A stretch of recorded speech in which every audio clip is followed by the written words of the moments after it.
Hello friends, దేవుని కృప వల్ల అయ్యగారు అమ్మగారు మీ అందరికీ దేవుని యొక్క విలువైన ప్రసంగములు స్వయంగా రాసినవి మీకు అందచేయాలని కోరుకుంటున్నాను. మా పుస్తకంలో సిలువ ధ్యాన ప్రసంగములు 83 ప్రసంగములు, క్రిస్మస్ ప్రసంగములు 50 ప్రసంగములు, బైబిల్లోని స్త్రీల ప్రసంగములు 72 ప్రసంగములు, మోషే సుఖోపవాస ప్రసంగములు 63 ప్రసంగములు. ఈ పుస్తకములు అయ్యగారు అమ్మగారు స్వయంగా రాసినవి మీ అందరికీ అందాలని కోరుకుంటున్నాము.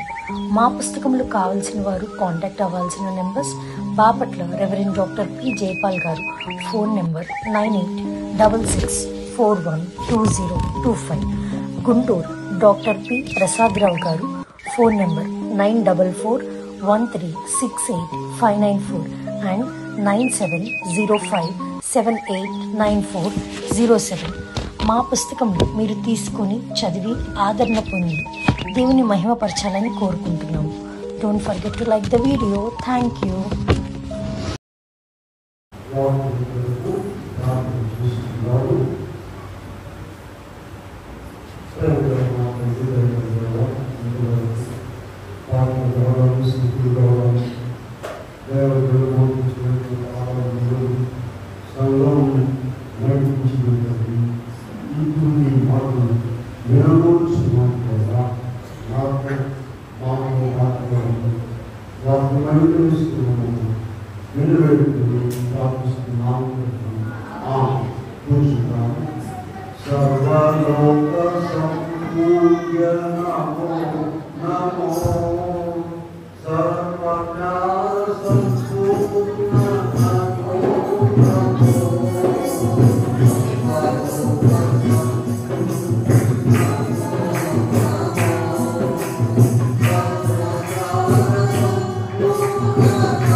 ఇక్కడ పరిస్థితులు అనేటువంటి రాను ఆయన అద్భుతులతో 1000 మందితో గొప్ప ముందు చేయించారు. తెలుసుకోవచ్చు, రాజు కనుక 1000 మంది చేయొచ్చు, 1,00,000 మందితో చేయొచ్చు, మనము ఇంట్లో చేసుకోవచ్చు.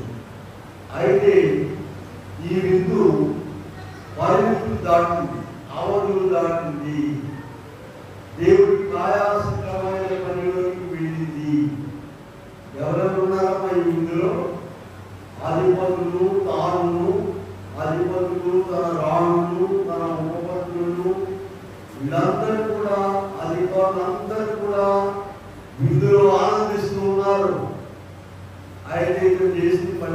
అయితే వాళ్ళ తండ్రి నెబుకద్నెజరు యెరూషలేములో నుండి దేవుని ఆలయంలో సొలొమోను కట్టించిన ఆలయంలో ఉన్నటువంటి పాత్రలు ఏమేమి పాత్రలని అవి గొప్ప వెండి బంగారంతో తయారు చేసిన పాత్రలను తీసుకుని వచ్చి 4వ వచనం చూడండి. వారు బంగారు, వెండి, ఇత్తడి, ఇనుము, కర్రరాయి వాటితో చేసిన దేవతలను స్తుతించుచు ద్రాక్షారసమున్నారు. ఏం చేస్తున్నారు వారు? గొప్ప విందు చేయించాడు రాజుగారు. వారు ద్రాక్షారసము అన్ని తాగుతున్నారు, ఆనందిస్తున్నారు. ఈలోపల రాజుగారికి ఒక దురాలోచన వచ్చింది. వాళ్ళ తండ్రి అయినటువంటి నెబుకద్నెజరు యెరూషలేము జయించి యెరూషలేము దేవాలయంలో దేవుని ఆలయంలో ఉన్నటువంటి అంటే సొలొమోను గారు కట్టించిన ఆలయంలో ఉపకరణాలన్నీ తీసుకుని చేశారు. ఈ బబులోను సామ్రాజ్యంలో వాటిలో అవి తీసుకురండి, వాటిలో మనము ద్రాక్షారసం తాగుదామని దురాలోచించవచ్చు. ఉన్న పాత్రలో తాగవచ్చు. రాజుగారికి పాత్ర కొరవలేదు, మనుషులు కొరవలేదు. అయితే ఇక్కడ మనం చూసినట్లయితే దేవుడి ఆలయంలో ఉన్న పాత్రలను తీసుకురమ్మని చెప్పారు. అప్పుడు ఇక్కడ జరిగింది ఏంటంటే చూడండి, 5వ వచనం చూద్దాం. ఆ గడియలోనే మానవ హస్తపు వేలు కనబడి దగ్గర నగరు గోడ మీద రాత రాయించినట్లుండేను. రాజు ఆ హస్తము రాయను చూడగా అతని ముఖము వికారమాయను, మనస్సునందు కలవరపడగా అతని నడుము కీళ్ళు వదిలి మోకాళ్ళు గడగడ వణుకుచు కొట్టుకొచ్చుండెను. ప్రియులారా, జాగ్రత్తగా విందాము. ఈ వాక్యము మనకు అన్వయించుకోవాలండి. అక్కడ ఏదో రాశారండి కాదు. బెల్షస్సర్ అనేటువంటి రాజు ఉన్నారు. గొప్ప విందు చేయించాడు రాజుగారు కనుక అందరూ కూడా త్రాగి తనలాడుతున్నారు. ఈ టైంలో ఆయనకు వచ్చినటువంటి దురాలోచన చెప్పండి. వాళ్ళ తండ్రి అయినటువంటి నెబుకద్నెజరు యెరూషలేము జయించి దేవాలయంలో నుండి తెచ్చినటువంటి మందిర ఉపకరణములను, పాత్రలను తీసుకొచ్చి వాటిలో ద్రాక్షారసం పోసి తాగుతూ ఇదిగో ఈ దేవతలను స్తుతిస్తూ ఉన్నారు. ఈ దేవతలది 4వ వచనంలో బంగారు, వెండి, ఇత్తడి, కర్రరాయి ఆరు వాటితో చేసిన దేవతలను స్తుతించుచూ ఉండగా ఒక మానవ హస్తం చేయి పట్టే కనబడుతుంది. పరలోకం నుండి వచ్చేసి ఏదో రాత రాసేసేటప్పటికి రాజుగారికి ఒళ్ళంతా ఒకసారి గడగడగడగా ఆగిపోయింది. 7వ వచనం చూద్దాం. చూడండి, ఏం చేశాడు ఆయన? రాజు గాడికి గల వారిని, కల్దీయులను, జ్యోతిష్యులను ఆగ్రహించను.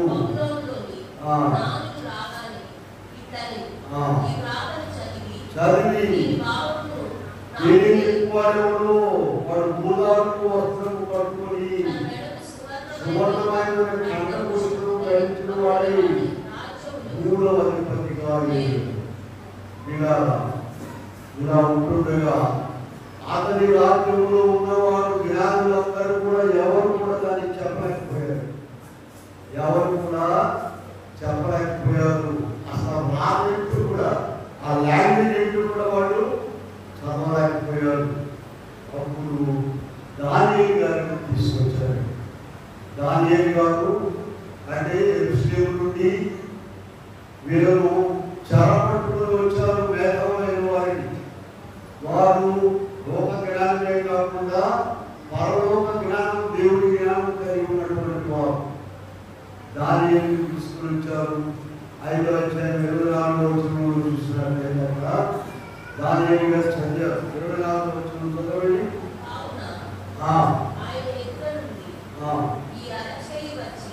ఈ ఈ అరచేయి వచ్చి ఈ వాక్యం రాసినట్టు రాసిన శాస్త్రవేత్తలుగా వేరే వేరే దగ్గర ఉపాధి ఈ వాక్య భావం ఏదనగా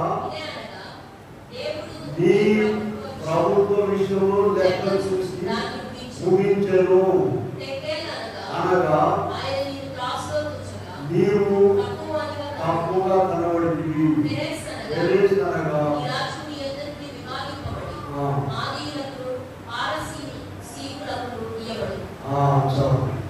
చూసారా, దేవుడి ఆజ్ఞలను మీరినప్పుడు, దేవుడి కాయాసకరమైన పని చేసినప్పుడు జరిగేంటూ మనకు పాత నిబంధనలో చూస్తున్నాం. దయచేసి ఒక మాట గమనించుకోండి. ఇక్కడ వాక్యం జాగ్రత్తగా వినాలి.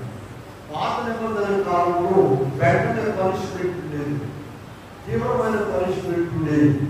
కొత్త నిబంధన చేసేటప్పటికీ క్రీస్తుతో ఆయనే సర్వలోక సృష్టిగా ఈ లోకానికి వచ్చేసి ఆయనే శిక్షంతా భరించి నిదానముగా తర్వాత ఇప్పుడు కాదు ఇంకా మార్పు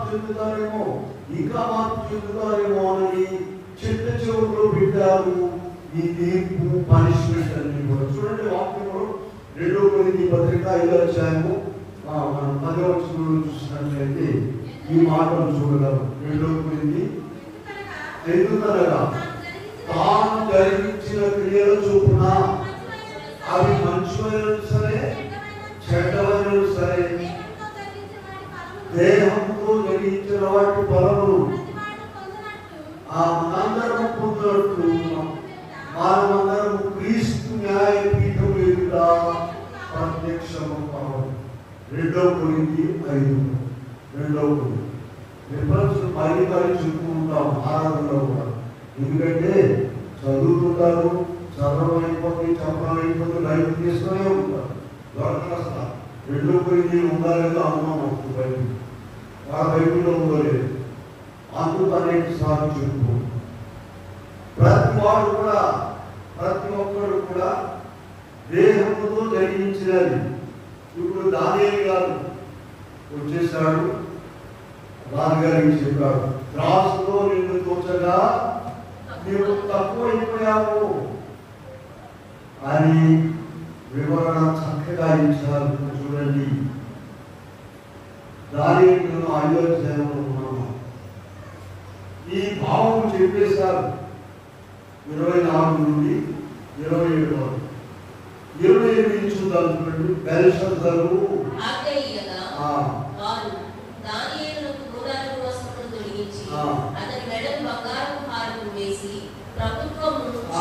దానియేలు గారికి సరే బహుమతించారనుకోండి. ఇక్కడ మనం చూస్తే వాళ్ళ తండ్రి నెబుకద్నెజరు విషయం చూద్దాం. చూడండి, 18వ వచనం, రాజా చిత్రించుము మహోన్నతుడు దేవుడు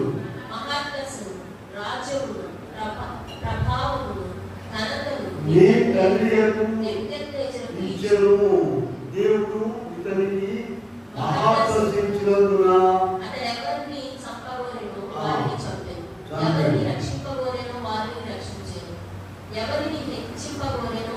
ఇప్పుడు మనము నెబుకద్నెజరు గురించి మాట్లాడుతున్నాం. నెబుకద్నెజరు ఎవరమ్మా?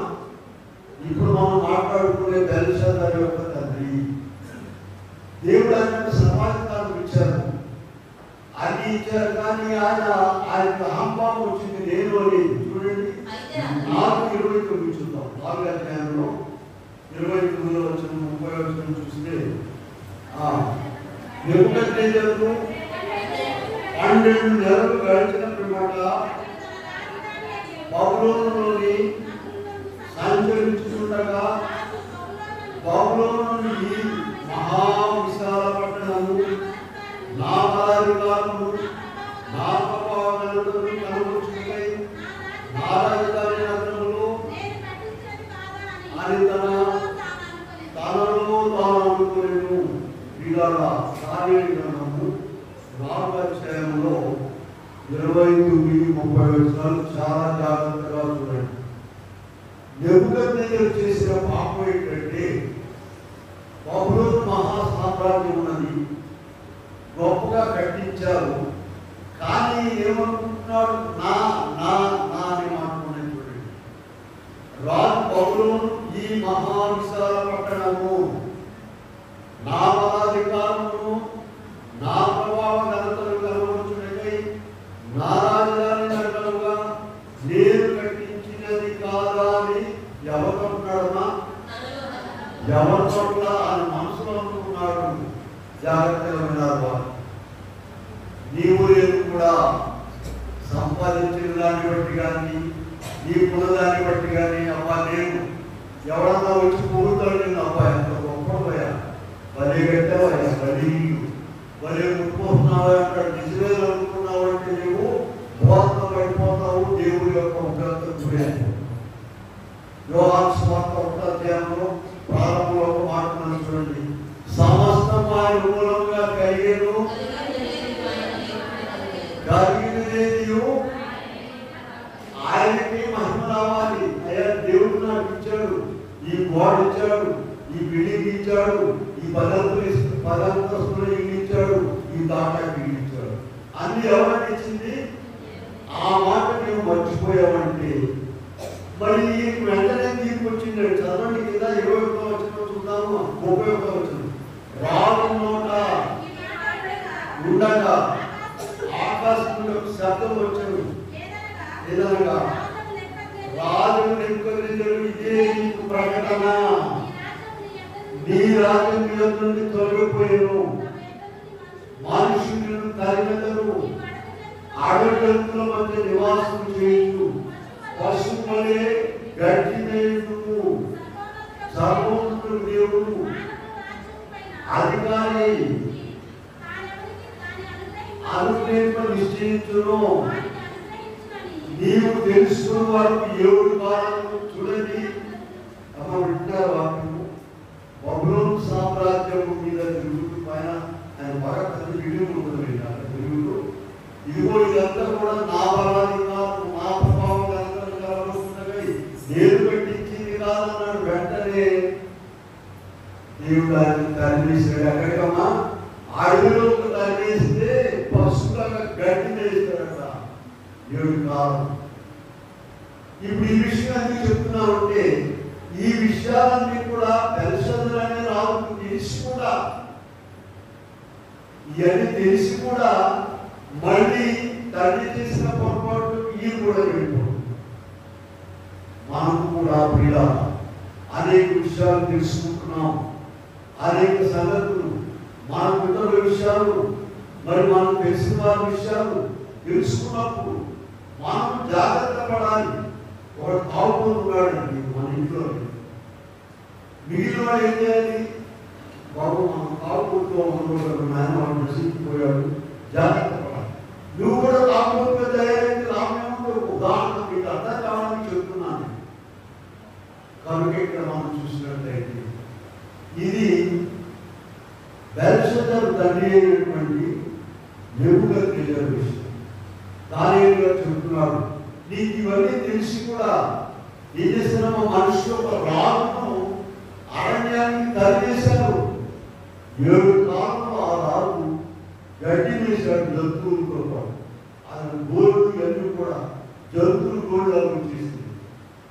ఇవన్నీ విషయాలు ఆయన కుమారుడైన బెల్షస్సర్ తెలుసుకొని కూడా జాగ్రత్తగా దేవుడికి ఇష్టమైన వాడిగా ఉండకుండా ఒక పెద్ద విండో ఏర్పాటు చేసి దేవుడి పరిశుద్ధ ఆలయంలో నుండి దోచుకొచ్చినటువంటి వాటిలో ద్రాక్షారసం పోసి త్రాగడం అనేటువంటిది చాలా గొప్ప నేరం. చూడండి, దానియేలు గారికి చాలా గొప్ప బహుమానం ఇచ్చాడని చెప్పుకున్నాం కదా. ఎక్కడ చదువుకున్నామని? దానియేలు గారికి 28వ వచనంలో చూద్దాం. 25వ అధ్యాయం. ఆగ్నేయంగా మూలారం వస్త్రం తొలగించి బంగారు తాళం వేసి 3వ అధికారిగా చాటించారు. 30వ వచనం చూడండి. దానియేలు 5:30. ఆ రాత్రి బెల్షస్సరు అద్భుతాయను. ఆ రాత్రి కలభావం చెప్పాడు దానియేలు గారు. ఆ రాత్రి అని చెప్పేసి ఇలా అందరికి ఒక మాట చెప్పాను. నేను మళ్ళీ మీకు చెప్తాను. మనం ఏ అక్రమం చేసినా ఏ తప్పు చేసినా కూడా మనం ఏం దేవుడు ఆటలేదు ఏంటి అని అనుకుంటున్నారేమో.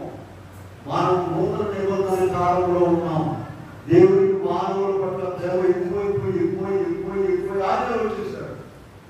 వాళ్ళని పంపితే లాభం లేదు, ప్రవక్తలను పంపితే లాభం లేదు అని చెప్పి ఆయనే నరావతారధారిగా శరీర రీతిగా ఆయన వచ్చారు. ఎవరైనా ఆదికాండ 1వ అధ్యాయంలో తన మాట ద్వారా భూమి ఆకాశంలో సమస్తమును కలుగు చేసినటువంటి కనుక ఇప్పుడు మనకు శిక్ష రాకుండా సమయం ఇస్తున్నాం. ఇంకా చూద్దాం బాగుపడతారండి. ఇందాక ఒక రిఫరెన్స్ చూపించారు, గుర్తుందా? 2 కొరింథీ 5:10 ఎందుకనగా తాను లెక్కించిన క్రియల చొప్పున అవి మంచివైనా సరే దేహముతో గ్రహించిన వాటి ఫలమును ప్రతివాడు పొందునట్లు వాక్యం జాగ్రత్తగా వినాలి, చూడాలి, మొదలుపరుచుకోవాలి, ఒళ్ళు దగ్గర పెట్టుకోవాలి. లేకపోతే తర్వాత గొప్ప ప్రమాదం చివరిలో చేశాడని. అయితే మనుషులు ఏమనుకుంటున్నారంటే ఎటువంటి రోమాపత్రికలోకి వెళ్దాం ఒకసారి. ఇక మన సంగతి చూద్దాం. రోమాపత్రిక 14:12 మనలో ప్రతివాడును 14:12 చివరిలో ప్రతివాడును తను గురించి దేవునికి లెక్క అప్పగించవలెను. ప్రతివాడు కూడా లెక్క అప్పగించాలండి. రోమా 14:12 పిల్లారా, గుడ్డివారు ఉన్నారు, గుడ్డివారు ఉన్నారు, వస్త్రహీనులు ఉన్నారు, రోగిస్తులు ఉన్నారు. నీవేం పెద్ద గొప్పలో నీకు చక్కగా 2 ఇచ్చాడు అనుకుంటున్నావా? దేవుడు నీవేదో గొప్పగా నీకు ఇలా వచ్చాడు అనుకుంటున్నావా? కాదు, లెక్క చెప్పాలి. దేవుడికైనా నీ ఇచ్చిన ప్రతి దాన్ని బట్టి నన్ను క్షమించు, నీకు వందనాలు స్తుతులు అని మనం లెక్క చెప్పుకోవాలి. లెక్క చెప్పాలి దేవుడికి. ఇందాక ఒక మాట చెప్పారు యోహాను సువార్త ప్రారంభంలో, సమస్తము ఆయన మూలంగా కలిగి ఉన్నది. ఇదిగో ప్రభువును వెంబడించే మనము, ప్రభువుతో ఉన్న మనము, ప్రభు బిడ్డలుగా అనుకునే మనం ప్రతి విషయంలో కూడా ఆయనకు కృతజ్ఞతాస్తుతులు చెల్లించాలి. అయ్యా, నాకు నా డిగ్రీలు, ఉద్యోగం, ఆదాయము, డబ్బు, ఆరోగ్యం అన్ని కూడా నీవిచ్చినవే, నీవే అని అనుకోకపోతే లెక్క. ఇంకొక వాక్యం చూడండి, మనం చూద్దాం. రోమాపత్రికలోనే 2వ అధ్యాయం, రోమాపత్రిక 2వ అధ్యాయం 6వ వచనం చూద్దాం. ఆయన ప్రతి వారికి వారి క్రియల చొప్పున ప్రతిఫలమిచ్చును. ప్రతి వారికి వారి లెక్క ఉందండి. అక్కడ మీకు ప్రకటన గ్రంథంలో రాస్తాను చూడండి, 20వ అధ్యాయంలో జీవ గ్రంథము, వేరొక గ్రంథము అక్కడ విప్పారట, రాయబడి చూడండి. ఇక్కడ ప్రకటన గ్రంథం 20వ అధ్యాయం 13వ వచనం కదా, మరియు దవడమైన చూచి భూమి ఆకాశములు పారిపోయాను, మరియు గొప్పవారిని బుద్ధివారిని అందరూ కూడా ఆయన సింహాసనం ఎదుట నిలబడ్డారండి. గ్రంథాలు విప్పబడ్డ ఏవే గ్రంథాలు పోయి జీవ గ్రంథము, వేరొక గ్రంథము విప్పబడను. ఎవడెవడు ఏం చేశాడు అంతా కూడా లెక్క ఎక్కడ రాయబడుతుందండి. 139వ కీర్తనలోకి వెళ్ళండి ఒకసారి. అక్కడ దావీదు గారు మంచి మాట వింటున్నాడు. 139లో చదవండి, ప్రారంభం చదవండి. నీవు నన్ను పరిశోధించి తెలుసుకుని ఉన్నావు, నేను కూర్చుంటుట లేటుగా నీకు తెలియము, పుట్టక ముందే నా నడకను పడకను పరిశీలించున్నావు, బాగుగా తెలుసుకున్నావు. యెహోవా నాలో మాట నా నాలుకకు రాకమునుపే, అసలు నీ నోట్లో నుంచి మాట రాకముందే అది తెలుసు. మొత్తం లెక్క రాసి వెళ్ళిన తర్వాత నువ్వు ఎడగనక్కడ మొత్తం నిల్చోబెట్టి నీ మీద నేరాలన్నీ కూడా మన ఇష్టము. మనం తేలికగా మాట్లాడుతున్నాము, మన ఇష్టం అని అనుకుంటామండి. మన ఇష్టమైనట్టుగా మాట్లాడుతున్నారు అనుకుంటాం.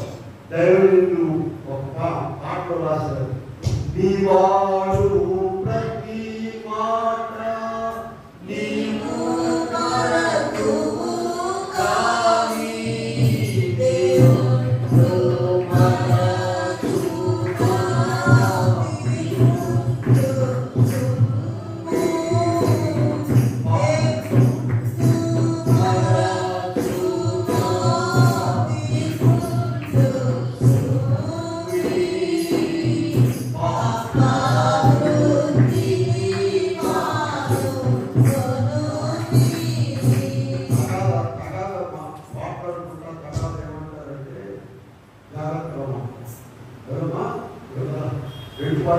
నీవు మాట్లాడుకుంటా యువతలు ఏముందంటే జాగ్రత్తగా. ఇగో ఈ జాగ్రత్తగా మాట్లాడటం అనేది ఈ బతుకంతా ఉండాలి, అక్కడ లెక్క అయిపోవు. కనుక ఇక్కడ మనం చూస్తే చివరిలో పెట్టారండి కీర్తన 14 అందరూ బయటకు తీసుకున్నారు. 10వ అధ్యాయం కీర్తన గ్రంథము 10వ అధ్యాయము 4వ వచనం అందరూ మంచి మాటలు అక్కడ. దుష్టులు పొగరెక్కి ఏమిటిందంట, వాడికి పొగరెక్కిందంట.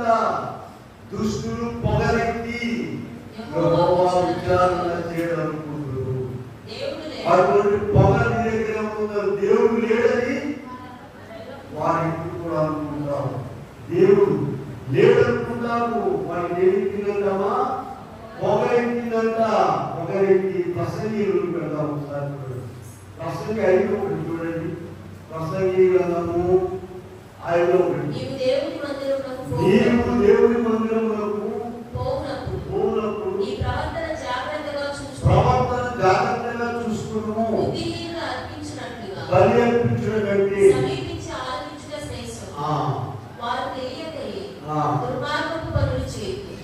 రెండవ వచనం చదవమా. నీవు అనాలోచనగా నీ నోటిని నీవు కనుక ఊరికే వాగేవాడు, చెవు కోసం నక్కలాగా వాగేవాడు ఉంటారు. మనుషులు చూడలేదు. ప్రసంగి 5వ అధ్యాయంలో 2వ వచనం జాగ్రత్త. నీవెక్కడున్నావు? నీవు ఆకాశంలో ఉన్నావు, దేవుడు భూమి మీద ఉన్నాడు అనుకుంటున్నావా? నువ్వు నోరించాడు దేవుడు దేనికి? ఆయన సృష్టించడానికి మంచి మాటలు మాట్లాడు. ప్రేమ ఇంట్లో ఎట్లా మాట్లాడుతున్నామో ప్రేమ కాలిపోతుంది. నీ పిల్లల పట్ల, నీ భర్త పట్ల. ఇక్కడికి వచ్చేసరికేమో విషయం కాలిపోతుంది. రూటింగ్ అదే ప్రేమ ఆత్మ పట్ల ఉండాలని ప్రభుత్వం. నీవు భూమి మీద ఉన్నావు, దేవుడు ఆకాశం ఉన్నాడు. కంటే నీ మాటలు బుద్ధిగా ఉండాలి, పెద్దగా ఉండాలి. చూడండి, అందరూ బుద్ధిగా ఉండాలి. ఎందుకంటే మొత్తం అక్కడ లెక్క ఉన్నది. కీర్తన గ్రంథము 10వ అధ్యాయంలో 4వ వచనం, దుష్టులు పొగరెక్కి యెహోవా విచారణ చేయడం. అక్కడికి వెళ్ళిన తర్వాత ఉంటుంది నరకాగ్నిలోకి వేస్తారు. చూడండి 8 చూద్దాం. ప్రసంగి 8, ప్రసంగిలో ఉన్నాం కదా. 8వ అధ్యాయంలో మనము 11వ వచనం చూద్దాం. ఇక్కడ చక్కగా మనం 8:11 దుష్క్రియకు తగిన శిక్ష శీఘ్రముగా కలుగకపోవడం చూచి భయము విడిచి హృదయపూర్వకముగా ఏం చేస్తామండి? మనుషులు చంపుతున్నారు, పెడుతున్నారు, పడుతున్నారు, అక్రమం చేస్తున్నారు. ఏం జరిగింది మాకు ఏం జరగలేదు అనుకుంటున్నారు. దేవుడు సమర్పిస్తాడు. ప్రసంగి 8:11 చూసుకోండి. దుష్క్రియకు తగిన శిక్ష శీఘ్రముగా కలుగకపోవడం చూచి మనుషులు భయము విడిచి హృదయపూర్వకముగా వారి ఇష్ట ప్రకారంగా దుష్క్రియలు చేస్తున్నారని వీటన్నిటి విషయమై ప్రభు దగ్గర లేకపోవడానికి మర్చిపోయింది. ఇందాక హోమ పత్రికలో మనం చూసాం కదా. ఏం చూసాం? మనము 14 మనలో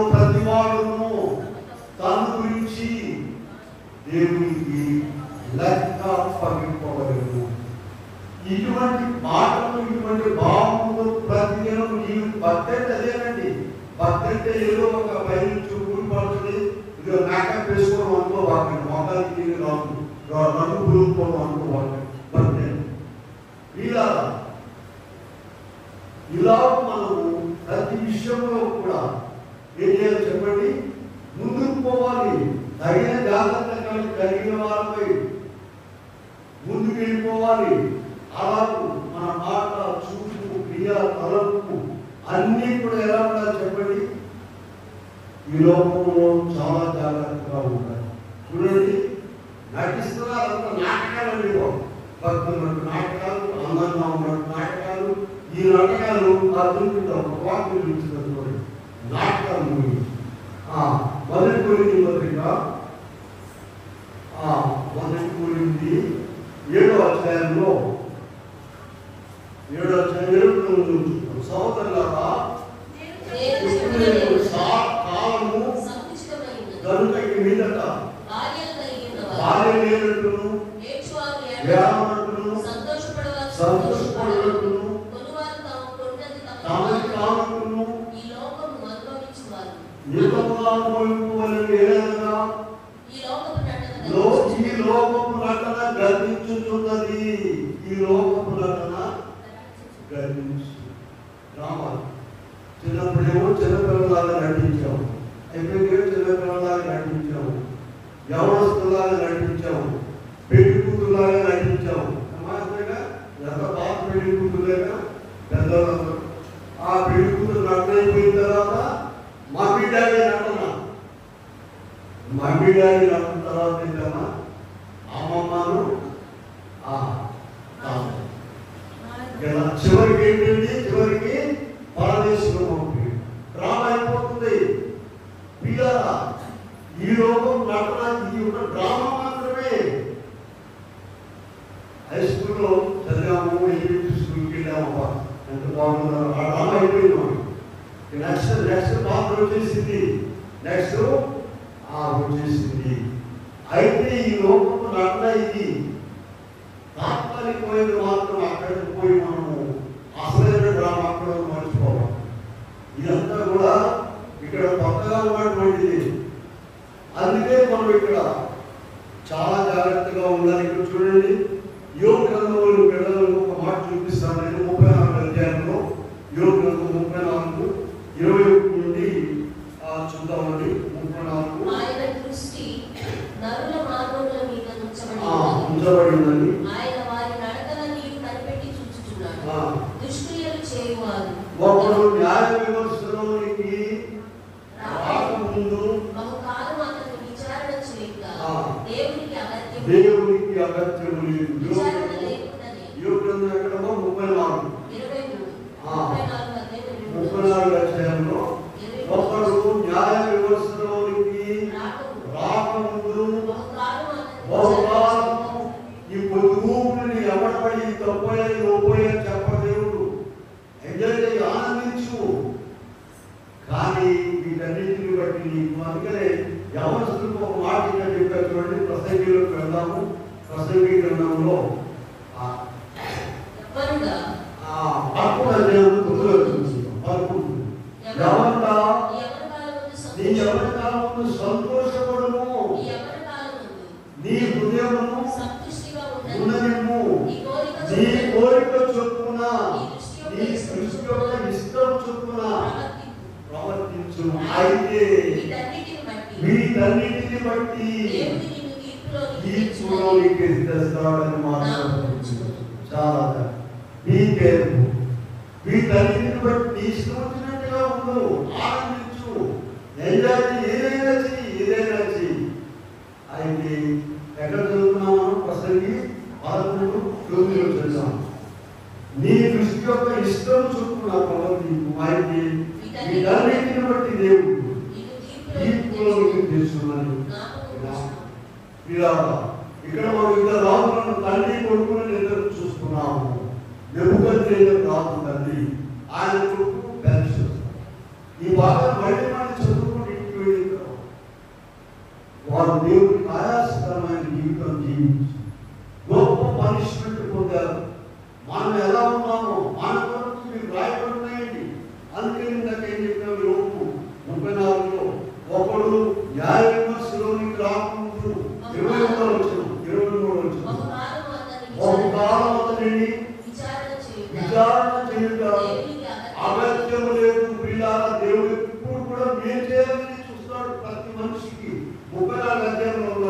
10 చూడండి. యోబు గ్రంథం 34:10. విజ్ఞానం గల మనుషులారా నా మాట ఆలకించుడి. దేవుడు అన్యాయం చేయడం అసంభవము, సర్వశక్తుడు సృష్టించడం అసంభవము. నరుల క్రియలకు తగినట్టుగా ఫలం దయచేయును. అందరికీ వారికి ఫలమిచ్చు. దేవుడు ఏమాత్రము మన 12వ వచనం కూడా చాలా చెప్తున్నారు. దేవుడు ఏమాత్రము దుష్కార్యం చేయడు, సర్వశక్తుడు. ఇటువంటి మాటలు నీ హృదయంలో ఉండాలి. అయ్యా నాలో దుర్మార్గతను బట్టి, నా పాపమును బట్టి నాకు ఈ శిక్ష వచ్చింది, నాకు ఇది వచ్చిందని నీవు నిందించుకోవాల్సిందే. కానీ దేవుడి మధ్యలో ఆ దేవుడు ఎట్లా చేశాడు? ఈ కాలేజీలో పనిచేస్తున్నాం కదండి, ఈ పిల్లలు చదువుతుంటారు. ఏమంటారంటే ఆ ఏదైనా నాకు ఇక్కడ చదవకుండా బజార్లోకి తప్పి నాకు ఇట్లా రాసేది. ఎవరు రాసేది? వాడు చదవద్దు ఎవరన్నారు? వాడు రాశారు. నువ్వు కూడా కలుపుకుంటున్నావేమో, చాలా పొరపాటు. ఆయన చాలా రాశారు. ఇక్కడ యోగులో 10వ వచనంలో 34, 10, 12 చూసుకోండి. దేవుడు మాత్రం దుష్కార్యం చేయడు, అసంభవము. సర్వశక్తులు దుష్కార్యం చేయడం అసంభవం, అన్యాయం చేయడం అసంభవము. అటువంటి భావనకి వచ్చినట్లయితే చూడండి, ఒక ప్రైవేట్ స్కూల్లో అందరూ గుర్తుపడాలంట. ఒక అమ్మాయి ప్రార్థన చేయమన్నారు. టోటల్ బ్లైండ్, అసలే కనపడ. మంచి మంచి ప్రార్థన చేసిందంట. ఏ ప్రార్థన అంటే, ప్రభా నేను ఇలా ఉండను, నీకు ఇష్టంగా ఉండు, అందుకని నీకు అనేక వందనములను ప్రార్థన. ఎంత గొప్ప ప్రార్థన చూడండి. ఏ ప్రార్థన చేసిందమ్మా? ప్రభా నేను ఇలా ఉండడం నీకు ఇష్టం. ఎవరు చేశారు? అన్నాడు. ఆమె మనలాగా ఆమె మంచి పని తెచ్చుకునేదా? ఇది మన చేతిలో ఉందనుకుంటున్నాం. మనం మంచి కళ్ళు మంచి ఒళ్ళు తెచ్చుకున్నాము కనుక ఆ స్థితిలోనికి రావాలి. ఆ బిడ్డ ఏం ప్రార్థన చేసింది? ఆ స్థితిలో ఉండి కూడా నీకు వందనాలు నాయనని ప్రార్థన. ఆ స్థితిలో నీకు ప్రతి మనిషి రావాలని దేవుడు కోరుకుంటున్నాడు ప్రతి విషయంలో కూడా. కనుక ఇక్కడ మనం చూసినట్లయితే ఇక్కడ చూడండి, మనము యోగ గ్రంథంలో మత్తయి సువార్తలోకి వెళ్దాం. చూడండి, మత్తయి సువార్త 12వ అధ్యాయము 36-37 ఇలా చదివాం. మత్తయి సువార్త 12:36-37 చూడండి. నేను మీతో చెప్తున్నదేమనగా, మనుషులు పలుకు వ్యర్థమైన ప్రతి మాటను గురించి విమర్శ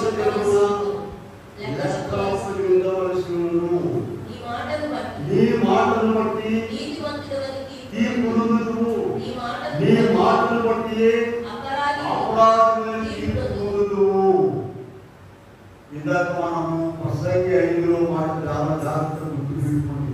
ప్రసంగి 5లో దేవుడు ఆకాశంలో ఉన్నాడు, నీవు కనుక నీ మాటలు తృప్తిగా ఉండాలి. ఎంత తక్కువ మాట్లాడితే అంత దేవుడికి ఇష్టం వచ్చినట్టుగా వేదాలలాగా వాగేమంటే అక్కడ రికార్డ్ అయిపోతుంది. ఇక్కడ మనం రికార్డు అయిపోతే అక్కడ పదవ రికార్డు ఎక్కడిపోతుంది. కనుక ఇక్కడ చూడండి, ఆయన తూక వేసి కూలిపోతున్నాడు.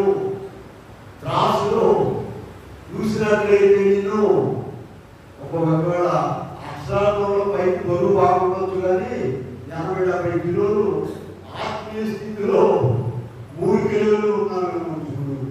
3 కిలోలు మనిషి బతుకుతారండి. మీరు ఎలా ఉన్నావు ఆలోచించుకో. అదే మనకు ప్రభు మాట్లాడుతున్నారు.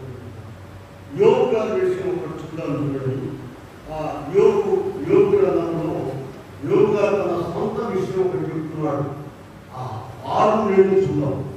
యోగ గారికి ఇప్పుడు మనం మాట్లాడే దాని గ్రంథంలో యోగ గారు త్రాసు గురించి మాట్లాడుతున్నాడు. చూడండి, యోగ 6:2లో నా దుఃఖము చక్కగా కూర్చోబడును గాక, నాకు వచ్చిన ఆపద త్రాసులో పెట్టబడును గాక. చూసారా, త్రాసులో పెట్టాలి, కూర్చోలండి. నాకు ఎంత శ్రమ వచ్చింది అంటున్నాను.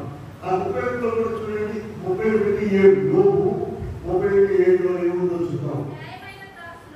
న్యాయమైన త్రాసులో ఆయన నన్ను కూర్చునుగా. ఆయన దగ్గర న్యాయమైన త్రాసు ఉన్నది బాబు. ఇక్కడ మన ఊళ్ళో ఉన్న త్రాసు కాదు. క్లాసుల్లో అడుగులో మ్యాగ్నెట్ పెడతారు. మన కోనేరు చేసేదాకా ఏమో 1 కిలో మ్యాగ్నెట్ పెడతారు. మేము కిలో తీసుకున్నామంటే 30 మ్యాగ్నెట్ కూడా 100-200 1 కిలో ఉన్నాయి. ఎక్కువ తీసుకున్నాడు అడిగి పెట్టాలి. ఇరుగుతుంది కలుపు. ఇవి ఇక్కడ ఉన్నవి దేవుడి దగ్గర న్యాయమైన త్రాసులు, పెద్ద త్రాసులు, చాలా పెద్ద త్రాసులు ఉన్నాయి. తెలుసు మీకు యెషయా 40 వెళ్ళండి. యెషయా 40:12 మనం చూస్తే యెషయా గ్రంథము 40:12 ప్రభువుని గ్రంథ పెద్ద త్రాసులు ఉన్నాయని చూద్దాం.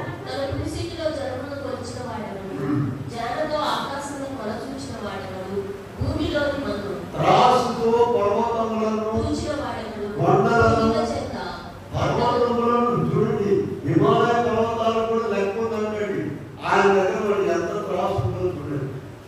కనుక యోగు గారు ఏమంటున్నారంటే 31:7 న్యాయమైన త్రాసులో ఆయన నన్ను తూచునుగాక. ఈ మాట మనం కూడా ఇదిగో నీవు కూడా దేవుడు నిన్ను కూడా త్రాసులో కూర్చున్నప్పుడు నువ్వు తప్పుగా కనపడ్డావేమో జాగ్రత్త.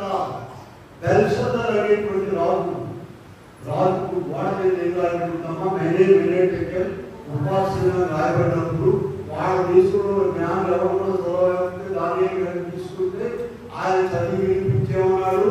ఇదిగో త్రాసులో నిన్ను తూచగా, దేవుడు నిన్ను తూచగా తప్పుగా కనపడ్డావు, భగవాన్ తీసుకోవాలి. ఈయన మనం మాట్లాడాల్సినటువంటి మాట చూద్దాం. మనం ఆలోచించాల్సిన మాట, మనం జ్ఞాపకం ఉంచుకోవాల్సిన మాట జాగ్రత్తగా విన్నా కూర్చుంటాము. నిన్ను నన్ను కూడా దేవుడు త్రాసులో కూర్చున్నప్పుడు నీవు తప్పుగా కనబడుతున్నావు. ఆలోచించు. ఆత్మ సంబంధంగా తప్పుగా కనబడుతున్నావు. శరీర సంబంధంగా మాకు ఎక్కువగా కనబడవచ్చు 70-80 కిలోలు. ఆత్మ సంబంధంగా ఉండాలంత పరువు. లేకపోతే బెల్షద్దర్ ఏమైపోయాడు చూసారా? ఆ రాత్రియే బెల్షద్దరు పరుడాయనటువంటి మాట. కనుక ప్రియమైన వాతారా, మనము ఇదిగో వాక్యం వింటున్న మనము బహు జాగ్రత్తగా ఉండకపోయినట్లయితే ప్రభు వస్తున్నాడు త్వరగా. మంత్రి స్వార్థ 16:27 చూసినట్లయితే 16:27 చూస్తే మనిషి కుమారుడు తన తండ్రి మహిమగల వాడే దూతలతో రాబోచున్నాడు. అప్పుడు ఆయన ఎవరి మీద చొప్పున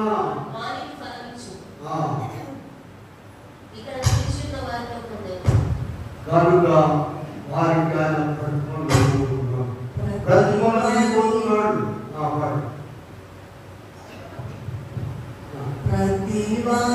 జీవితము పాటుకొని ప్రభు యేసు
చివరిగా ఒక విషయం చూపిస్తాను. చూడండి, ఏడేళ్ల శ్రమలు ఎప్పుడు వస్తాయంటే లోకం మీదకి ఇక్కడ పెళ్లి కుమార్తె వరుసలో వారు ఎత్తబడిన తర్వాత తెస్సలోనికీయులకు రాసిన పత్రికలో మనం చూస్తాం కదండి. మరి తెస్సలోనికీయులకు రాసిన పత్రిక 4:16 ఆర్భాటముతోనూ ప్రధానులతో సభ్యులతోనూ ప్రార్థన మండలం నుండి క్రీస్తునందు కృపయున్నారు సజీవమై నిలిచిన మనము ఏకముగా మేఘముల మీద కొలిపోవడము సదాకాలము. ప్రియులారా, పెళ్లి కుమార్తె వరుసలో ఉన్నవారు ఇంటికి వెళ్ళిన తర్వాత జాగ్రత్తగా వెళ్ళారు. ప్రకటన గ్రంథములో 6వ అధ్యాయంలో మొదలవుతుంది. 6వ అధ్యాయంలో ముద్రల శ్రమలు, దూరల శ్రమలు, మాత్రల శ్రమలు ఇలాగూ మొదలవుతుంది. ముద్రల శ్రమలు కంటే ఇంకా ఘోరమైనటువంటి దూరల శ్రమలు, దూరల శ్రమల కంటే ఇంకా కఠినమైనవి మాత్రల శ్రమలు. ఇవన్నీ వస్తున్నాయి. ఇప్పుడు మనం 6వ అధ్యాయంలో వాక్యం చూద్దాం. చూడండి, ప్రకటన 6వ అధ్యాయంలో 5వ వచనం చూద్దాము. 6:5 ఆయన ముద్రను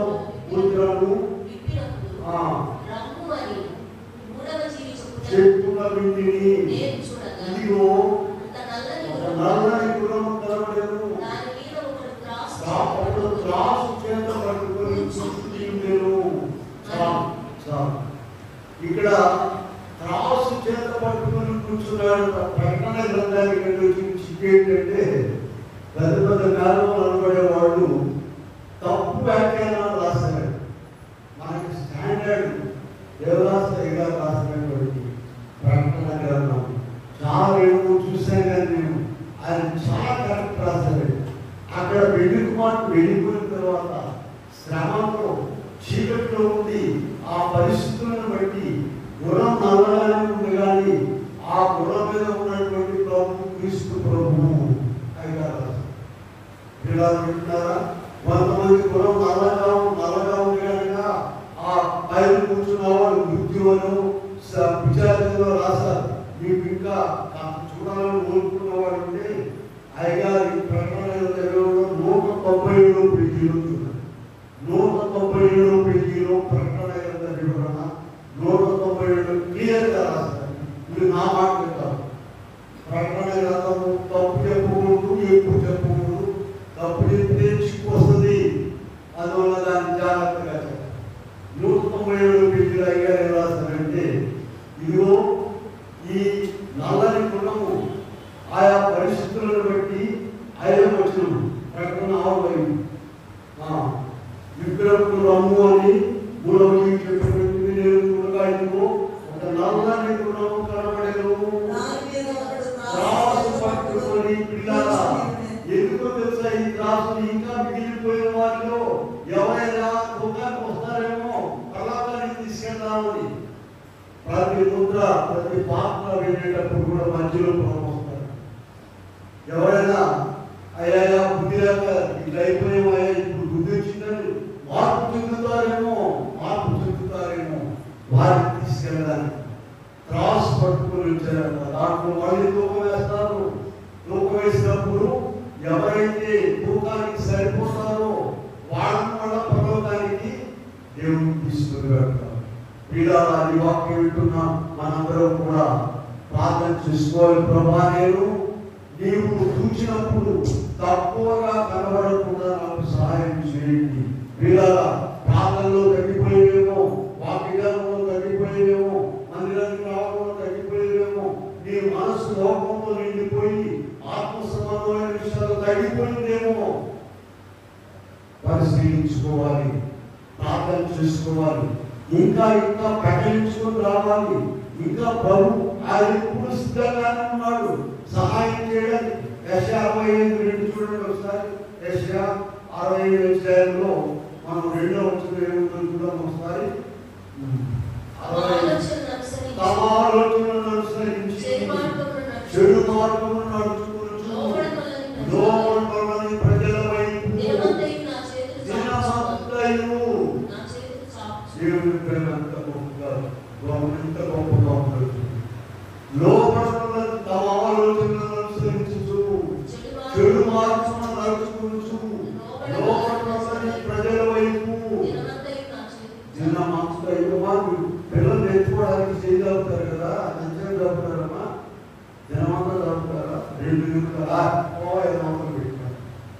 వచ్చాడు అనుకుంటా దాటి ముగించాడు.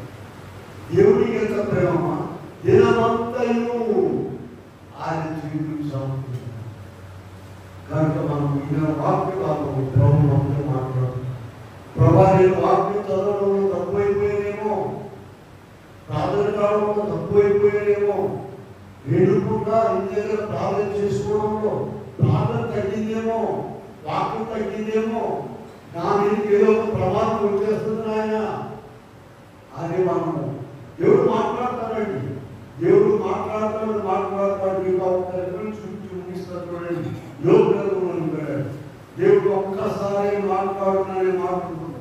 ఒక్క మారే 14 వచ్చిన 33 చూసుకుంది. అందరూ చూడండి 33 ఎందుకు మాట్లాడతాడు 33 14 దేవుడు ఒక్క మారే పలుకును, 2 మార్లు పలుకును, అది కనిపెట్టరు. మంచము మీద గురుకు సమయమున కలలో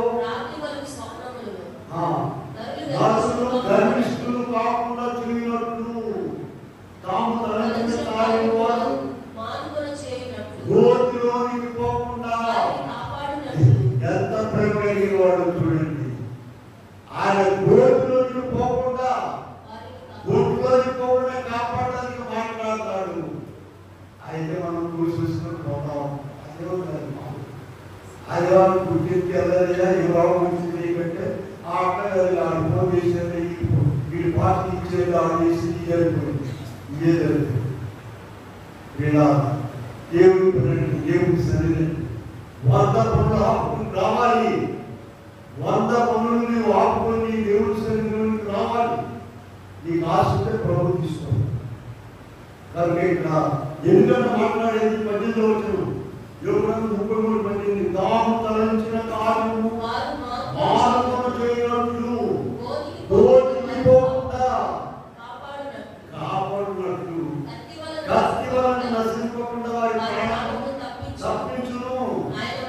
చెవులను తెరవలేను, ఉపదేశం సిద్ధపరచును, మంచం వలనను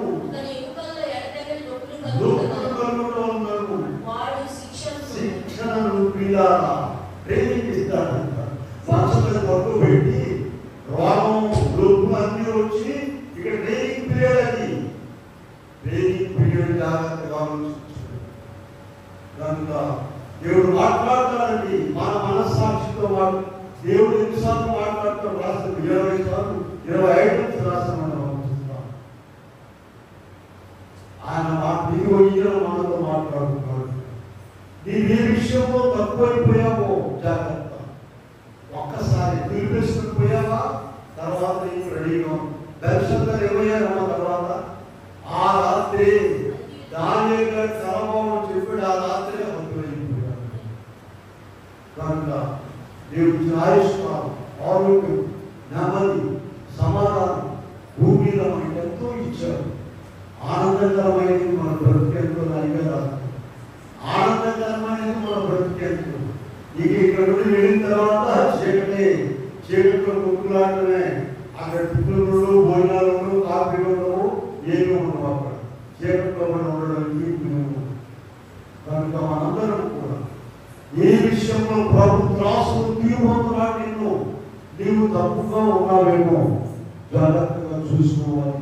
ప్రార్థన చేసుకుని ప్రభా నీ మనసాక్షికి నీకు తెలుస్తుంది.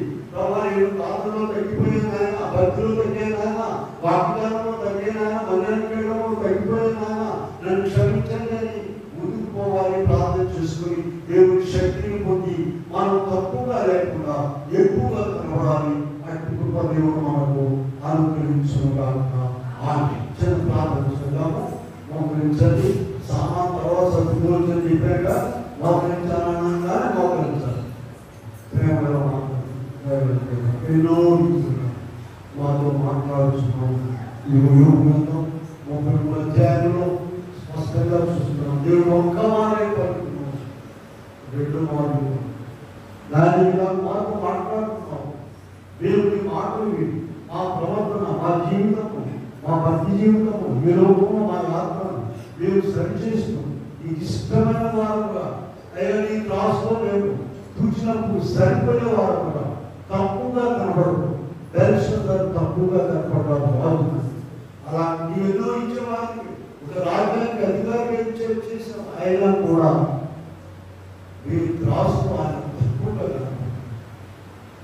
మేము అలా తప్పుగా కనబడుతున్నాం, ఎక్కువగా కనబడేటట్టు ఈ శక్తి, నీ ప్రభావం ఇప్పుడు కూడా 52 ఇచ్చాము. దినమంతయు నా చేతులు చాపుతున్నాను. దానికి అలాగే మీరు చాపే చేతులు ఉపయోగించుకుని ఈ కృపను పొంది ఎక్కువగా మీ దృష్టిలో కనబడేట్టు దయచేయమని యేసు నామమున వేడుకొని ప్రార్థిస్తున్నాము. ఆమేన్. కూర్చుందాము. హాయ్ ఫ్రెండ్స్, అందరికీ మర్నాత. మా వీడియోస్ మీకు ఎంతో ఆదరణ కలిగిస్తున్నాయని మేము నమ్ముచున్నాము. ఈ వీడియోని లైక్ చేయండి, మీ ప్రార్థనా అంశాలని మీ పేరుతో కామెంట్ చేయండి, షేర్ చేయండి, ముఖ్యంగా సబ్స్క్రైబ్ చేసుకోండి. Thanks for watching. అందరికీ మర్నాత.